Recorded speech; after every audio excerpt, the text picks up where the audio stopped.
ഷട്കാല ഗോവിന്ദ ഹൃദയത്തിലൂടൊരു സ്വരതീർത്ഥയാത്രയ്ക്കു പോകാം.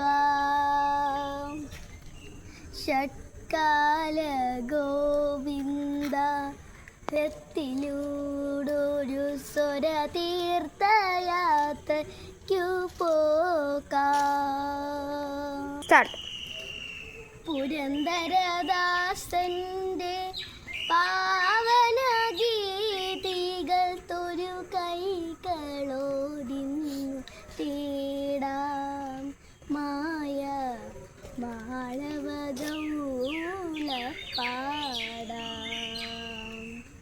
സരിഗമ പാടിയ ശ്രീ ത്യാഗരാജന്റെ സംഗീത സന്നിധി തേടാം.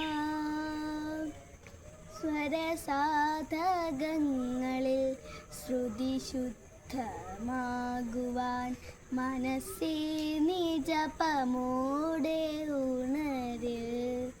മായ മാളവഗൗള